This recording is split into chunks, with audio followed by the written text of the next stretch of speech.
Sell sense to the Arabs. Tuan-tuan dan puan-puan pernah tak dengar kata pepatah orang putih ini, kata pepatah bahasa Inggeris ini yang berbunyi sell sense to the Arab. Bermaksud menjual pasir kepada orang Arab di negara Arab. Kenapa nak jual pasir? Padahal di sekeliling mereka memang ada banyak pasir. Mereka hidup di suasana padang pasir. Di sekeliling mereka banyak pasir. Jika nak pasir boleh ambil di mana-mana saja. Kenapa nak jual pasir? Dan kenapa pula orang Arab itu nak beli pasir? Sesiapa yang terlibat dalam bidang penjualan, dalam bidang sales, mesti pernah dengar kata pepatah ini. Ia bermaksud seseorang itu begitu pandai bercakap, begitu licik, begitu fasih dalam mempengaruhi orang yang sedang dicakapnya itu sampai dia berjaya mempengaruhinya, dia berjaya program pemikirannya itu sehingga orang itu, seandainya jurujual ni sedang jual pasir kepada orang Arab di negara Arab, nescaya orang itu akan beli pasir meskipun di sekelilingnya banyak pasir. Demikianlah seorang jurujual yang hebat. Apa kaitan dengan video ini? Nanti saya jelaskan kenapa ya. Apa kaitan video ini dengan menjual pasir kepada orang Arab di negara Arab. Tuan-tuan dan puan-puan, Assalamualaikum warahmatullahi wabarakatuh. Kita sambung siri kajian saya ke atas kajian Ustaz Mohsin Abu Ibrahim. Bagi tuan-tuan dan puan-puan yang baru pertama kali di sini, saya beri sedikit pengenalan. Ini adalah siri video saya di mana saya mengulas dan menjawab siri video oleh seorang ustaz daripada Medan, Indonesia yang bernama Ustaz Mohsin Abu Ibrahim. Beliau mendakwa dirinya seorang salafi, ingin memberi nasihat kepada umat Islam di Indonesia, khasnya mereka yang salafi, bahawa jangan mudah menyesatkan, jangan mudah mengatakan masyarakat buat salah. Padahal apa yang kamu kata sesat itu, apa yang kamu tolak itu, apa yang kamu kata bid'ah itu sebenarnya ada diperkatakan, ada diperhujahkan, ada dibolehkan oleh para ulama salafi. Para ulama salafi kata boleh, kamu ni salafi pandai-pandai pula kata tak boleh, pandai-pandai pula kata bid'ah, pandai-pandai pula kata sesat. Itu yang beliau cuba sampaikan. Jadi, benarkah apa yang beliau katakan itu? Maka saya pun membuat siri video bagi menganalisa, mengkaji dan menjelaskan benar ataupun salah apa yang beliau dakwa itu. Setakat ini kebanyakannya salah. Tapi don't take my words for granted. Sila tonton video. Ada banyak siri yang sekarang ini dah masuk siri ke-27. Baik, itu pengenalan pertama. Pengenalan kedua, dalam banyak-banyak ustaz di Indonesia yang mengkritik manhaj salafi, ajaran salafi. Kenapa saya pilih Ustaz Mohsin Abu Ibrahim? Okey. Sebenarnya ustaz-ustaz lain pun ada saya ulas, Ustaz Abdul Somad, Abu Ya Ar-Razi. Okey, tapi Ustaz Mohsin Abu Ibrahim ni menjadi fokus, menjadi pilihan istimewa saya sebab video beliau kemas, ada siri-sirinya, ada nombornya, ada tajuk-tajuknya. Kemudiannya beliau pun membaca hujah, pandangan, perkataan daripada kitab-kitab para ulama. Dan ini bagus sebab kalau ustaz-ustaz lain mereka hanya berkata, ulama berkata, kita pun ulama mana tu? Berkata dalam mana tu? Berbeza dengan Ustaz Mohsin, beliau menyebut Imam Ibnu Qudamah berkata dalam kitabnya Al-Mughni. Imam An-Nawawi berkata dalam kitabnya Al-Majmu'. Jadi senang kita pun dapat semak. Meskipun beliau tak sebut jilid dan muka surat, kalau sebut lagi bagus. Tapi sekurang-kurangnya kita dah dapat shortlist mana kita nak rujuk tu. Jadi dia kemas sikit. Cuma bila saya baca balik kitab yang sama tu, lain pula yang saya temui. Okey. Tak apa, tonton video sebelum ni dan video ni pun boleh tonton juga. Yang ini yang kedua. Yang ketiganya, beliau memang pandai bercakap, pandai berhujah macam seorang jurujual yang seandainya menjual pasir kepada orang Arab, nescaya orang Arab pun akan beli pasir. Ni yang saya masukkan sebagai sell sense to the Arab. Seandainya beliau seorang jurujual, seorang salesman dan beliau menjual pasir kepada orang Arab yang duduk di negara Arab, nescaya orang Arab tu pun akan beli pasir itu. Meskipun di keliling mereka ada banyak pasir. Okey. Nanti dalam video ni saya bagi contoh. Baik, yang ketiga, saya sekarang ni di awal Januari, saya tengok Ustaz Mohsin telah pun sampai ke video nombor 25. Okey, siri video nombor 25, dan secara zahirnya nampak beliau masih lagi dalam suasana merasakan apa yang beliau sampaikan itu benar, dan ustaz-ustaz Salafi di Indonesia seperti tidak menjawab ataupun tidak memberi perhatian kepada hujah-hujahnya. Baik, saya sebenarnya cuba untuk menghubungi Ustaz Mohsin untuk sampaikan kepada beliau video-video saya. Tak adalah saya cakap syok sendiri. Saya ingin sampaikan kepada dia juga hasil kajian saya ke atas kajian beliau. Saya cuba cari atas nama beliau, Ustaz Mohsin Abu Ibrahim. Saya cari di Facebook, saya cari di Instagram, Google saja ke, tapi tak jumpa. Lalu saya tak dapat menghubungi beliau dan saya tak dapat nak menyampaikan video-video saya ni kepada beliau. Jadi saya nak minta tolong sesiapa di kalangan para penonton, khasnya yang berada di Indonesia, yang tahu cara menghubungi Ustaz Mohsin, minta tolong hubung beliau dan sampaikan video-video saya ini kepada beliau supaya beliau juga dapat menilainya dan mengkajinya secara ilmiah. Okey? Sebab saya cakap ni bukan nak syok sendiri. Ustaz Mohsin kata dia buat siri video tu sebagai nasihat kepada umat Islam, khasnya mereka yang Salafi, maka saya pun ingin membuat video ini sebagai nasihat kepada umat Islam dan khasnya kepada beliau. Baik, mukadimah. Panjang pula mukadimah. Ya, baik. Sekarang ini kita masuk kajian saya ke atas kajian ke-8 Ustaz Mohsin Abu Ibrahim. Kajian saya, yang ini maknanya ini video saya yang ke-27, di mana saya mengkaji, mengulas dan menjawab video beliau yang ke-8. Beliau baru buat 8 video. Saya jawab balik, ini video ke-27. Jadi nak cakap senang, tapi bila kita nak jelaskan balik tu memang panjang, dan saya jelaskan secara terperinci, secara mendalam, secara detail. Jadi itulah sebabnya ini video ke-27 merupakan ulasan, kajian dan kritikan saya ke atas video beliau yang nombor 8. Dan kali ini kita masuk dalam bab melafazkan niat. Melafazkan niat sebelum wudu, sebelum solat, sebelum puasa, sebelum zakat, sebelum umrah, sebelum haji. Okey? Alah, lafaz niat ke tak habis-habis ke topik lafaz niat ni? Okey, mungkin di kalangan para penonton ada yang berkata tak habis-habis ke lafaz niat ni. Okey, tak apa. Lafaz niat ni dalam video ni, lafaz niat ni topik secondary, topik kedua. Ada topik lain yang saya nak sampaikan. Topik pertama iaitu kita perlu tajam, we must have a sharp mind to analyse what the religious people are talking about.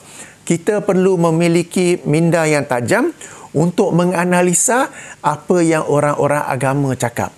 Tak boleh terima terus-terus. Tak boleh terima terus-terus apa yang agamawan cakap, melainkan kita sendiri kena kaji, semak, dan kalau betul, alhamdulillah. Tapi tak betul, kita kena kata tak betul. Okey, ini poin pertama. Yang lafaz niat itu kemudian. Okey, itu secondary subject. Baik.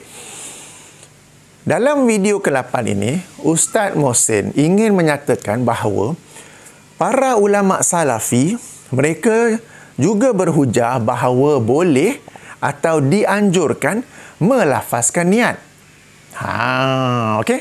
Sebelum tu kita ulang kaji sedikit tentang Salafi. Salafi ialah orang-orang zaman sekarang yang ingin mengikuti manhaj beragama orang-orang Islam zaman awal, iaitu 300 tahun yang pertama, iaitu mereka yang disebut oleh Rasulullah sallallahu alaihi wasallam sebagai sebaik-baik umatku adalah mereka yang pada kurunku dan mereka yang mengikutinya dan mereka yang mengikutinya. Berarti terdiri daripada para sahabat, para tabi'in, tabi'in. Inilah yang disebut sebagai generasi salaf. Kita yang masa kini yang nak ikut cara beragama generasi salaf disebut sebagai salafi. Orang yang tak suka dengan kita mengkritik kita dengan nama buruk, iaitu Wahabi. Okey. Salafi ni dalam isu-isu agama memberi prioriti, memberi keutamaan kepada mengikuti apa yang dilakukan, apa yang diamalkan oleh generasi salaf. Generasi salaf buat, kita buat. Generasi salaf tak buat, kita pun tak buat. Ini dalam urusan agama. Bukan dalam urusan kenderaan, urusan kapal terbang, urusan YouTube, berdakwah melalui YouTube, amar ma'ruf nahi munkar melalui YouTube. Bukan itu. Ini dalam urusan agama. Okay, kita memberi prioriti. Salafi bukanlah membuang rujukan-rujukan ulama selepas zaman salaf. Bukanlah membuang, bukanlah mengabaikan, bukanlah bakar kitab. Jangan salah faham sehingga situ. Tak, kami memberi prioriti sehingga jika berlaku perbezaan pandangan, salaf tak buat, khalaf buat, salafi akan ikut salaf. Okey? Salaf buat, khalaf tak buat, salafi akan ikut salaf. Itu maksudnya ya, memberi prioriti, memberi keutamaan. Baik. Bila masuk dalam bab lafaz niat ini, saya excited. Wah, bersemangat. Ini Ustaz Mohsin ni nak bagi dalil generasi salaf generasi salaf mengucapkan lafaz niat. Saya pun dapat membetulkan diri saya. Tetapi setelah saya menonton video itu, kecewa. Tak ada pun daripada generasi salaf. Ustaz Mohsin menukil daripada beberapa ulama, 6 orang semuanya, 6 orang dalam video yang ke-8 itu, seorang pun tidak ada daripada generasi salaf. Baik. Beliau mula-mula menukil daripada Imam Ibn Taymiyah. Imam Ibn Taymiyah wafat tahun 728 Hijrah. Bukan ulama salaf. Ibn Taymiyah kemudian beliau menerangkan perbezaan pandangan di kalangan ulama Syafi'iyah, ulama Malikiyah, Hanabilah, apa semua tu. Ini ulama, bukan imam tu sendiri. Sebab kalau imam tu sendiri memang mereka daripada generasi salaf. Tetapi kalau Malikiyah, Syafi'iyah, Hanafiyah, semua tu maknanya yang terkemudian. Imam-imam tu yang terkemudian dalam mazhab tu. So, bukan daripada generasi salaf juga. Kemudian beliau menukil pandangan Imam Ibn Qudamah. Bukan salaf juga sebab Imam Ibn Qudamah wafat tahun 620 Hijrah. Kemudian beliau menukil dari pandangan Ibnu Muflih, Imam Ibnu Muflih. Bukan juga Imam Ibnu Muflih wafat tahun 884 Hijrah. Kemudian beliau menukil daripada Imam Al-Hajawi, wafat tahun 968 Hijrah. Kemudian beliau menukil pandangan Imam Al-Buhuti. Tak juga sebab Imam Buhuti wafat tahun 1051 Hijrah. Kemudian beliau menukil pandangan Imam Nawawi. Tak juga, Imam Nawawi wafat 676 Hijrah. Beliau ni mendakwa dirinya salafi. Seorang salafi akan memberi prioriti kepada generasi salaf. Yang dinukilnya ni 6 orang ulama, memang ulama yang besar, ulama yang kita hormati apa semua, tetapi semuanya daripada generasi khalaf. Dan apabila beliau membaca, beliau menukil kata-kata para imam ini, tak ada seorang pun daripada mereka, para imam yang beliau nukil itu, yang mengatakan generasi salaf membaca lafaz niat, generasi salaf mengucapkan lafaz niat. So, beliau mendakwa seorang salafi, ingin menasihati secara khusus kaum salafi di Indonesia. Tapi yang beliau baca ni bukan daripada kalangan ulama salafi. Ia adalah ulama khalaf, ulama yang selepas tahun 300 Hijrah.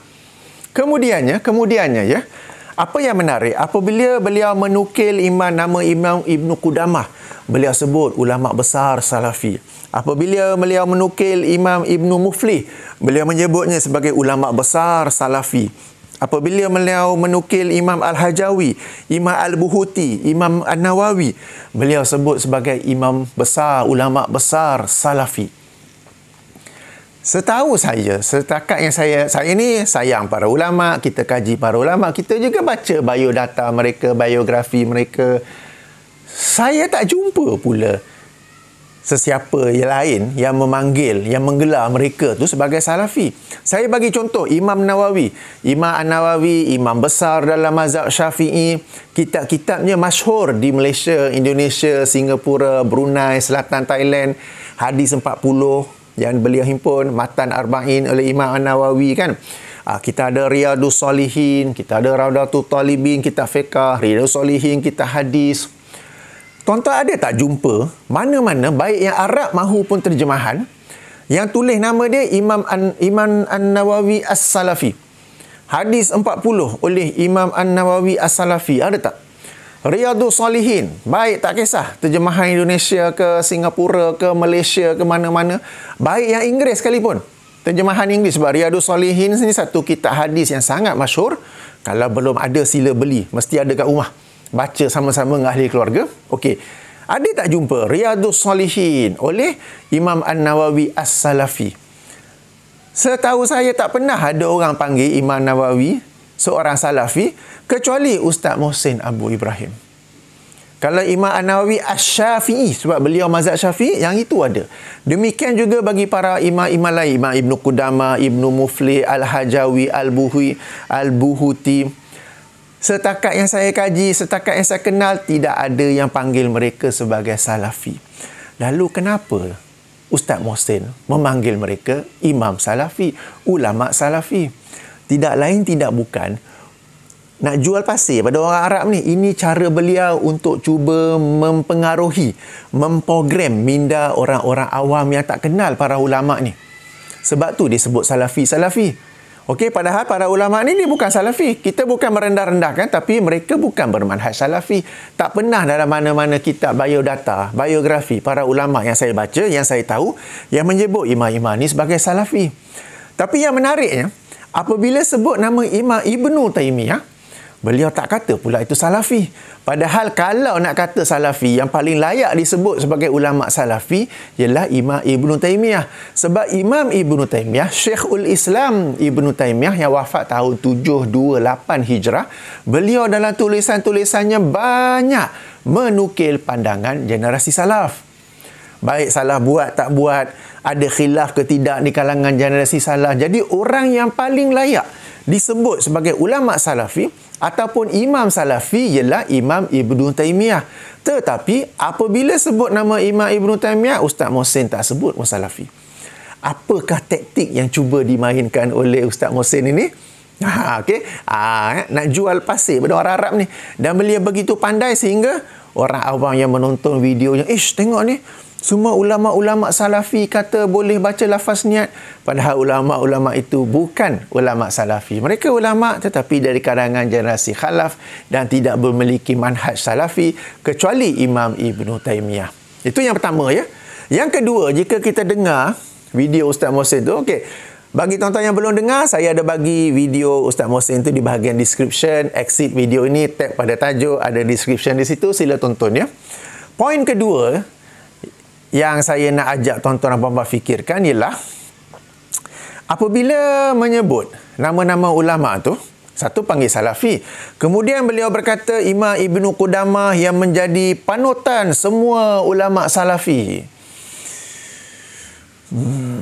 Tak apa, mungkin ada sebab Imam Ibnu Qudamah ni kitabnya Al-Mughni, itu kitab fiqh yang fiqh muqaran, beliau membanding-bandingkan antara mazhab. Mungkin ramai. Kemudian Imam Ibnu Muflih yang selalu menjadi rujukan ulama-ulama Salafi sekarang. Saya di Malaysia, saya tahu di Malaysia ni jarang-jarang rujuk pada Imam Ibnu Muflih. Saya nak tanya sahabat-sahabat, saudara-saudara saya yang menonton dari Indonesia. Biasakah para ulama di Indonesia merujuk pada Imam Ibnu Muflih? Sebab saya juga baca buku-buku yang ditulis oleh para ulama Indonesia. Ada dijual di Malaysia. Kadang saya order daripada Indonesia. Jarang-jarang. Dan kalau ada pun, kena tahu Imam Ibnu Muflih ada dua orang. Yang pertama ialah Syamsuddin Ibnu Muflih, wafat tahun 763 Hijrah. Merupakan salah seorang anak murid Imam Ibnu Taimiyah. Ibnu Taimiyah wafat 728 Hijrah. Syamsuddin Ibnu Muflih wafat 763 Hijrah. Yang ini agak kerap dirujuk, agak kerap jadikan rujukan, tapi taklah sering, tapi agak kerap. Yang disebut oleh Ustaz Mohsin Abu Ibrahim dalam video beliau ialah Imam Burhanuddin Ibnu Muflih. Burhanuddin Ibnu Muflih yang wafat tahun 884 Hijrah. Yang ini ni sangat tak masyhur. Dia masyhur di negara-negara mazhab Hambali sebab dia ulama mazhab Hambali. Tapi di Malaysia, di Indonesia, di Singapura, di Brunei, di selatan Thailand, setahu saya tidak masyhur dan bukanlah selalu menjadi rujukan ulama-ulama salafi. Okey. Kemudian bila sebut nama Imam Al-Hajawi, wafat tahun 968 Hijrah. Beliau kata seorang imam, seorang ulama salafi yang sering menjadi rujukan. Sekali lagi saya nak tanya, saya di Malaysia ni saya tahu, bukan sekadar yang kami di Malaysia tak rujuk, tak pernah dengar pun nama Imam Al-Hajawi. Al-Hajawi. Saya ingin bertanya kepada saudara-saudara saya di Indonesia, baik salafi ataupun tidak, bukan sekadar pernah rujuk tak? Pernah dengar tak nama Imam Al-Hajawi? Tak pernah kan? Wafat tahun 968 Hijrah. So, kemudian Imam Al-Buhuti beliau tak kata apa-apa. Imam An-Nawawi kita semua kenal, tak apa. Jadi ini salah satu lagi strategi licik Ustaz Mohsin Abu Ibrahim untuk cuba program minda para penonton yang awam yang tak tahu, oi ulama masyhur ni, oi ulama yang selalu kita rujuk ni. Padahal tidak. Imam Ibnu Muflih, kalau ada rujuk pun Syamsuddin Ibnu Muflih, wafat 763 Hijrah, bukan Burhanuddin Ibnu Muflih yang wafat tahun 884 Hijrah. Imam Al-Hajawi, dengar nama pun tak pernah. Apatah lagi untuk sering menjadi rujukan. Jadi ini satu lagi strategi Ustaz Mohsin Abu Ibrahim cuba menjual pasir kepada orang Arab di negara Arab. Okay? Selling sense to the Arabs. Dia pandai cakap. Wah, kita pun yang awak tak tahu, ya ke? Oh, ini ulama rujukan ni. Oh, padahal siapa rujuk? Bila rujuk? Tak pernah dengar pun nama tu. Okey. Jadi tuan-tuan dan puan-puan berhati-hati ya. Kita walaupun orang awam, kita dengar orang agamawan cakap, kita mesti nilai, kita mesti memiliki pemikiran yang tajam, tidak boleh terima bulat-bulat. Baik. Seterusnya ya. Apabila menyampaikan pandangan-pandangan daripada para imam yang beliau nukil ni, yang semuanya daripada generasi khalaf, tidak ada salafi, beliau tekankan bahawa para imam ini berkata bahawa dianjurkan melafazkan niat, kerana melafazkan niat itu menguatkan niat yang ada dalam hati. Ia menguatkan niat yang ada dalam hati.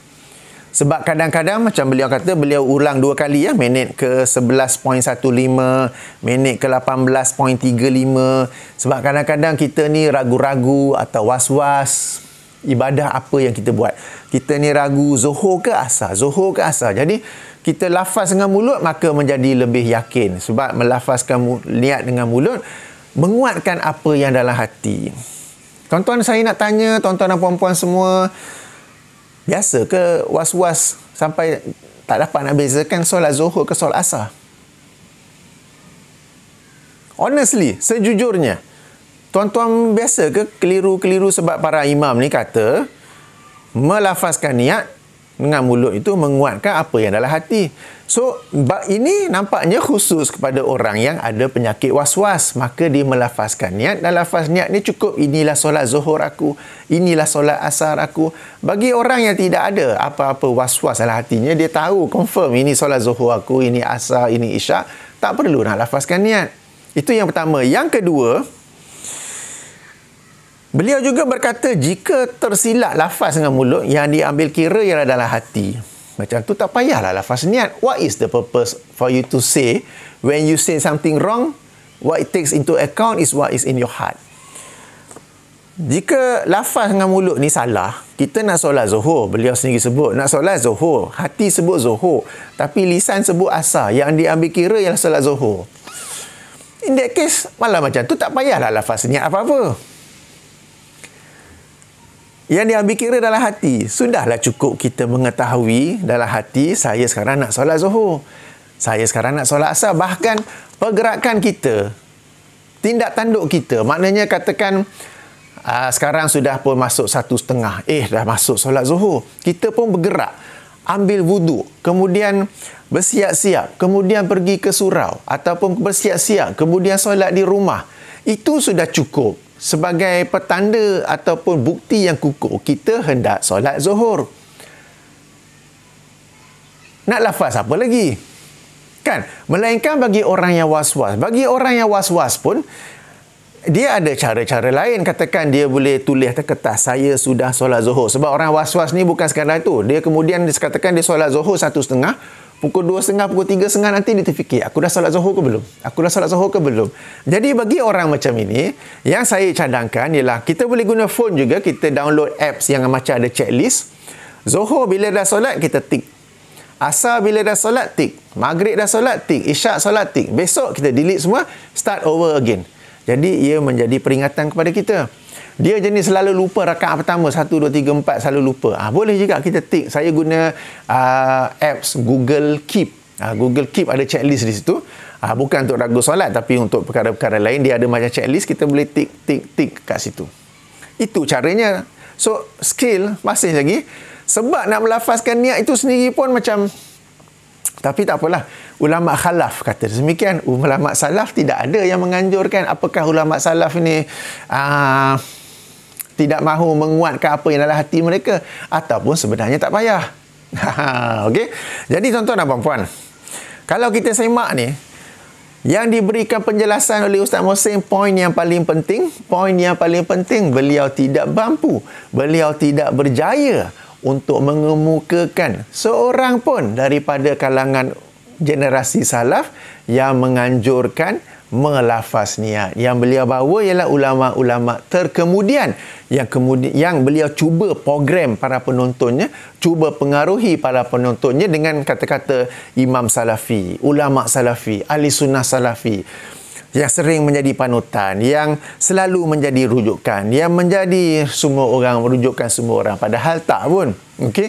Dan kemudian beliau juga mengkritik orang-orang ni yang ayuh kita tambah wawasan, ayuh kita luaskan ilmu, ayuh kita lapangkan dada, ayuh. Okey, satu lagi kata-kata beliau, jangan merasa cukup dengan ilmu dangkal yang ada pada kita. Ustaz Mohsin, kalau Ustaz Mohsin tonton video ni, kita bukannya ilmu dangkal. Kita bukannya tak nak luaskan ilmu. Kita bezakan salaf dengan khalaf. Salaf tak baca niat, kita tak baca niat. Dan anda sendiri tak boleh buktikan bahawa generasi salaf membaca niat. Jadi, tak payahlah anda nak mengata-mengata sebab kata-kata itu kembali kepada diri anda sendiri. Wahai Ustaz Mohsin, luaskanlah ilmu, lapangkanlah dada. Jangan merasa cukup dengan ilmu dangkal yang ada pada diri anda sendiri. Bila anda kata salafi, maka prioriti anda, keutamaan anda ialah merujuk kepada amalan generasi salaf. Ada tak generasi salaf mengelafazkan niat? Tidak ada. Anda sendiri tidak berjaya membuktikannya. Berarti memang tak perlu melafazkan niat. Memadailah seseorang itu tahu apa yang dia hendak buat. Macam sekarang ini lebih kurang 88 hari lagi bulan Ramadan. Awal-awal lagi kita dah menunggu bulan Ramadan. Bulan Ramadan sampai kita bangun setengah jam sebelum fajar untuk bersahur, untuk berpuasa. Kita dah memang nak puasa, nak lafaz niat. Apa lagi, kita dah memang bangun untuk berpuasa. Daripada awal lagi kita dah tunggu bulan Ramadan. Itu sudah cukup sebagai niat. Tak perlu nak lafaz dengan mulut. Lafaz pun kalau silap, yang diambil kira dalam hati kan, maka cukuplah apa yang ada di dalam hati. Tak perlu nak tuduh orang lain dangkal dengan ilmu apa semua tu, ya. Inilah, jadi tuan-tuan, inilah yang saya maksudkan sebagai selling sense to the Arab. Ustaz Mohsin, dia sendiri tahu. Dia tak boleh nak buktikan generasi salaf mengucapkan lafaz niat. Dia sendiri tak dapat buktikan. Tapi dia nak menasihati orang salafi kononnya. Dia nak mendakwa dirinya salafi kononnya. Maka dia cuba sales strategi jualan untuk mempengaruhi orang-orang yang ditujukan percakapan itu dengan ucapan-ucapan kata para ulama salafi yang selalu menjadi rujukan apa semua tu. Padahal bila kita semak semula, tidak betul, ya. Baik, dalam video kajian ke-9, yang ini, video ini saya sedang ulas jawab kritik video beliau yang ke-8. Dalam video beliau yang ke-9, beliau kemukakan dalil-dalil lafaz niat. Itu saya akan ulas dalam video akan datang, insya-Allah. Tapi pada minit 13.48, okey, beliau kemukakan kata-kata Imam Syafi'i yang beliau dakwa melafazkan niat. Okey, jadi kata-kata itu saya nak ulas sekarang sebab sekarang ni kita sedang bincang perkataan ataupun hujah para ulama yang menganjurkan lafaz niat. So, yang dari video ke-9 ni saya nak bawa ke dalam video ini.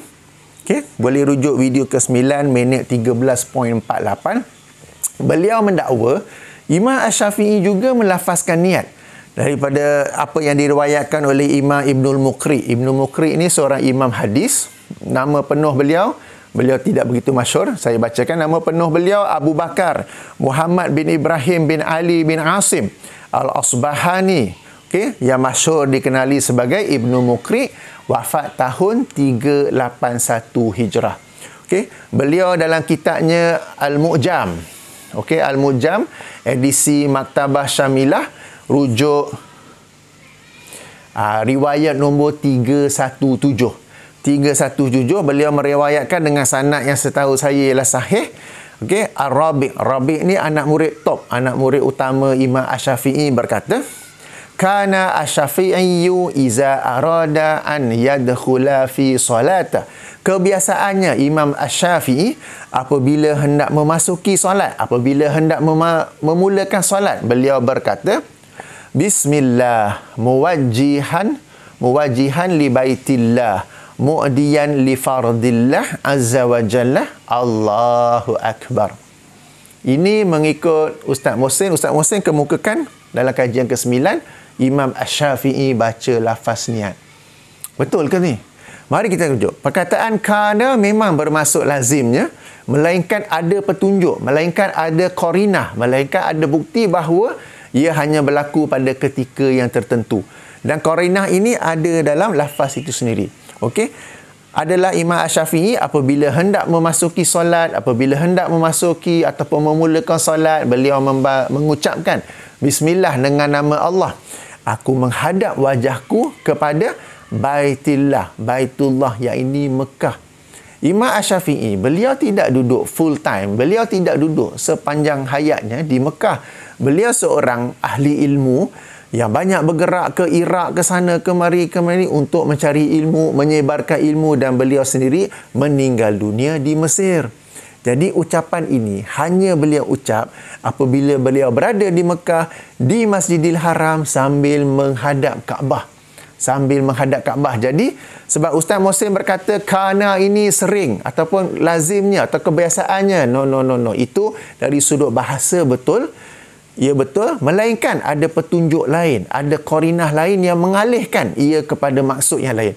Jadi di sini kana tidak bermaksud lazim, tetapi bermaksud apabila berada di Mekah sambil menghadap Baitullah, sambil menghadap Kaabah, baru Imam Syafi'i sebut ini. Okey, apa yang Imam Syafi'i sebut? Bismillah, aku menghadapkan wajahku kepada Baitullah, yang dengan itu membawa aku kepada apa yang difardukan oleh Allah Azza wa Jalla, yang ini solat. Kemudian Allahu Akbar. Yang disebut oleh Imam Asy-Syafi'i ini bukan lafaz niat, tapi kegembiraan seseorang apabila dia travel banyak tempat, tapi bila dia katakan dia pergi buat umrah ataupun haji menghadap Kaabah, dia pun seronok dan dia pun sebut saya menghadap. Sebagaimana Rasulullah sallallahu alaihi wasallam pun teringin nak buat haji. Bila dapat buat haji, beliau juga berkata, inilah haji aku. Itu bukan lafaz niat, tetapi melafazkan kegembiraan. Sebagaimana sekarang ini dah 2 tahun musim pandemik, umat Islam tidak dapat pergi ke Mekah Madinah untuk melaksanakan ibadah umrah, ziarah, apa semua tu. Tapi bila telah dibuka, seronok dapat pergi jumpa Kaabah. Kita pun terus, inilah umrah aku. Akhirnya dapat buat umrah. Ini bukan lafaz niat, tetapi meluahkan kegembiraan. Meluahkan kegembiraan untuk melaksanakan ibadah di hadapan Kaabah. Di sekitar Kaabah. Itu maksudnya. Ia bukan lafaz niat. Dan sekarang timbul soalan, kenapa Ustaz Muhsin Abu Ibrahim tidak mengemukakan kata-kata Imam Syafi'i ini dalam video ke-8, tapi beliau kemukakan dalam video ke-9? Padahal kalau beliau kemukakan dalam video ke-8, lagi power, lagi bagus, sebab beliau dapat buktikan seorang imam salaf, yang ini Imam Syafi'i, imam salaf wafat tahun 204 Hijrah. So, generasi salaf Imam Syafi'i ni, kalau beliau kemukakan dalam video ke-8, beliau dapat buktikan bahawa imam generasi salaf mengucapkan niat. Kenapa beliau tak kemukakan? Kenapa beliau bawa ke video ke-9? Sebab dalam video ke-8, beliau tekankan bahawa lafaz niat ini untuk menguatkan apa yang ada dalam hati. Kemudian beliau bagi contoh, 2 kali beliau sebut contoh ni. Beliau kata contoh seseorang itu keliru antara solat zuhur ataupun solat asar. Maka dengan melafazkan niat, dapat meyakinkan dirinya bahawa dia sedang solat zuhur atau solat asar. Padahal kalau kita baca lafaz yang kata-kata Imam Syafi'i yang beliau dakwa sebagai lafaz niat ini, Imam Syafi'i tak sebut pun zuhur ke asar. Asalkan dapat menghadap wajah Baitullah saja. Jadi Ustaz Mohsin dia tahu kata-kata Imam Syafi'i ini tidak membantu dirinya kalau letak dalam video ke-8. Tak membantu hujah-hujahnya kalau letak dalam kajian ke-8. Sebab kajian ke-8 dia tekankan apa? Lafaz niat ni untuk kita bezakan antara zuhur dengan asar, untuk menguatkan apa yang ada dalam hati. Imam Syafi'i ni hati dia ragu-ragu ke? Imam Syafi'i ni hati dia was-was ke sampai dia pun kena lafaz niat? Kalau yang didakwakan ini lafaz niat. Kemudian Imam Syafi'i tak sebut pun solat zuhur, solat asar, solat isyak. So your whole argument dirobohkan oleh kata-kata Imam Syafi'i ini. So yang ini bukan lafaz niat. Tapi kerana Ustaz Mohsin nak jual pasir kepada orang Arab di negara Arab, yang ini dia bawa dalam video kajian ke-9, bukan dalam kajian ke-8. Kalau bawa dalam kajian ke-8, dia saling kontradik antara satu sama lain. So hati-hati dengan juru jual ni tuan-tuan dan puan-puan. Hati-hati ya. Baik, panjang dah pula. Sudah lebih pun 35 minit. Jadi sehingga sini sedikit ulang kaji ya. Sedikit ulang kaji. Jadi Salafi memberi prioriti kepada amalan generasi salaf. Setakat ini tidak terbukti bahawa Rasulullah SAW, para sahabat, tabi'in, tabi'in mengucapkan lafaz niat bagi ibadah-ibadah mereka. Dan ia juga gagal dibuktikan oleh Ustaz Mohsin Abu Ibrahim. Berhati-hati dengan agamawan yang menjual pasir kepada orang Arab yang hidup di negara Arab. Kita orang awam perlu tajam, perlu ada sedikit ilmu untuk kita menilai. Jangan mengikut saja. Okey, sebab ini sebagai contoh, kalau kita tonton video ke-8 Ustaz Mohsin tu dan kita tonton je, oi, ulama salafi ni, oi, selalu menjadi rujukan ni. Oh kan, padahal tak betul ya, tak betul ya. Jadi tuan-tuan dan puan-puan, memadai apa yang ada dalam hati anda. Kalau anda seorang selalu ragu-ragu, berdoalah kepada Allah agar diberi ketetapan hati dalam beribadah ya, dalam beribadah. Sebab sebahagian orang, segelintir orang memang ada was-was dalam hatinya tu, lalu dia kena sebut. Nak sebut okey tak apa, tapi ringkas saja. Inilah solat zuhur aku, inilah wuduk aku, cukup. Tak payah usalli fardu zuhri arba'a raka'atin makmuman lillahi ta'ala. Allah sengaja aku solat zuhur 4 rakaat sebagai makmum kerana Allah Ta'ala. Tak payah panjang-panjang macam tu. Tak payah dui bahasa. Okey, kalau pun kita nak ikut pandangan para ulama yang disebut oleh Ustaz Mohsin ini, kalau nak ikut tak apa, dipersilakan.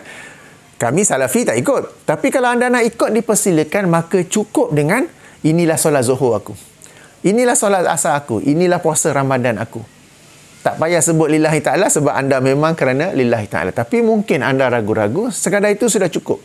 Tak perlu nak panjang-panjang. Dan ingat ya, kata-kata para imam ini dianjurkan, bukanlah wajib. Maka jika anda sedang nak lafaz itu, ayat tak kena ke, sebut salah ke, yang Arab dah sebut, yang Melayu salah ke apa, tak payah ulang seolah-olah ia adalah wajib. Tak, dianjurkan sahaja untuk menguatkan. Dan jika apa yang sebut lisan ni salah, kat hati tu yang diambil kira, maka tak payah sebut tak apa. Tapi nak sebut tersalah tak apa, asalkan anda tahu hati anda. Sebab orang selalu kata lafaz niat ni sunat je, tapi kita lihat setengah orang, mereka beranggapan ia wajib tu. Ya Allah Akbar, punya payah tu.